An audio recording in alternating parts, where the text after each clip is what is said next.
This episode of Chasing the Dollar is proudly brought to you by Sportingbet. There's no better bet than a Sportingbet.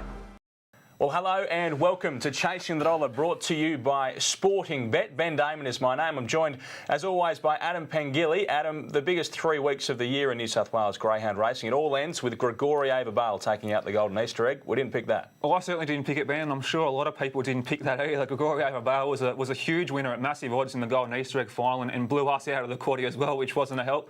Huge credit to Team Daly.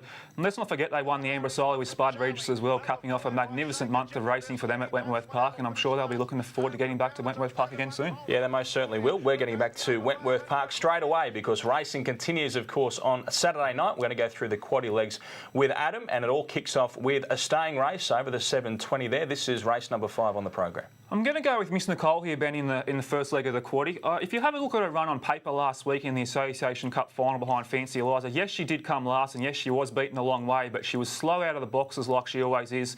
Never shirked her task coming around the home turn the last time. So I'm going to stick with her at this one and spec her at a little bit better price than suits us, I think.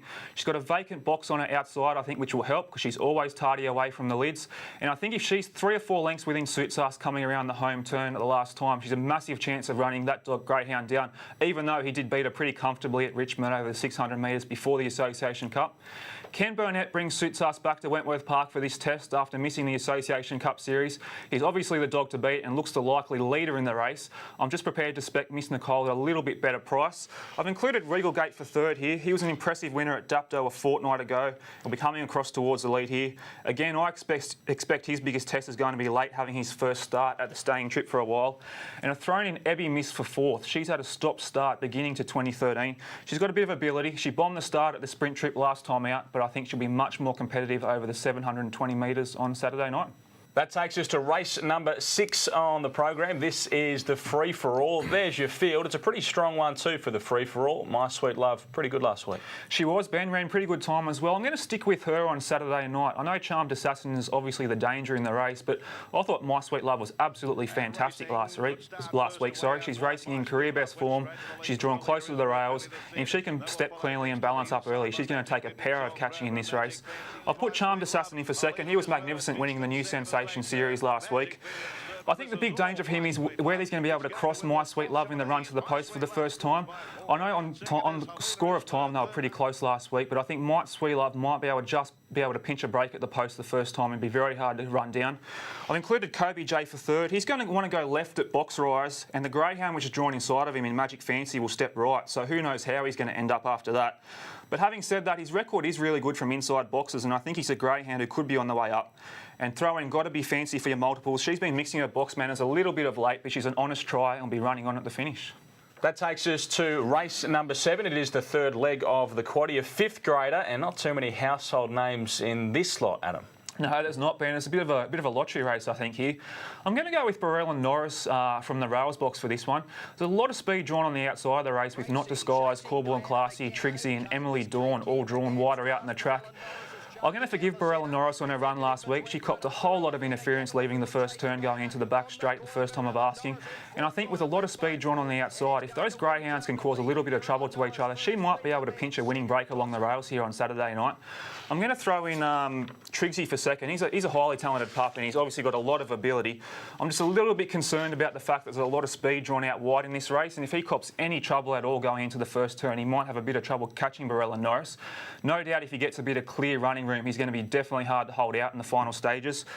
Corbel and Classy got a little bit cluttered up last week in the new Sensation final, but she's definitely got a lot of ability. And I've thrown in Emily Dawn for fourth. She was blinding early last week, but got a little bit tired late. I think she's a sneaky chance from the outside box.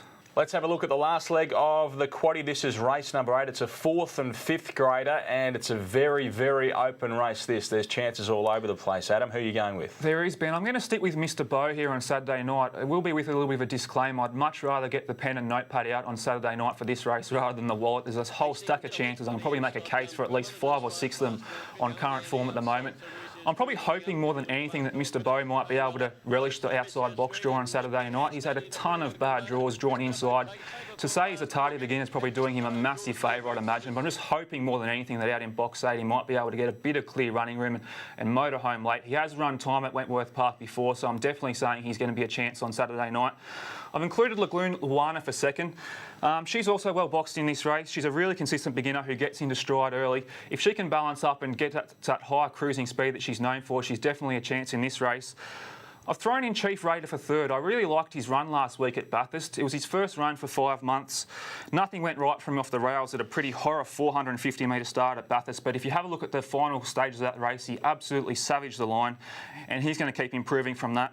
And I've thrown in Collision Blue for fourth. She was really solid chasing a flying Power of Darkness last week and isn't without a chance, but we're going to play really wide in our quaddies for this one. Okay, well, that is our look at the quaddie legs. Now it's time to get Adam's best bet on the program. I'm going to go with Pepper Khan Ben in the 9th. I'm really looking forward to Peter Gosciani bringing this talented pup to town. She's drawn on the outside, and if she can clear Overkill in the run to the first turn, I think she's a massive chance of winning on Saturday night. And what about something that's in value for us? Like we mentioned before, Barella and Norris in race 7. There's a whole heap of speed drawn on the outside of the track in this race. I think she can pinch a winning break if she steps cleanly, which she usually does. I think she might be a little bit over the odds. Now we'll have a look at your quaddie, a couple of wide legs as we get towards the end of the night. We are, Ben. We're going to go with Miss Nicole and Suits Us as the two likely winners in the staying race, race 5. Going to put in My Sweet Love and Charmed Assassin as the top 2 in the 6, but I'm going to include Kobe J as the value runner there. In the 7th, we're going to play a little bit skinny and go with Barella, Norris and Triggsy, who is obviously very talented.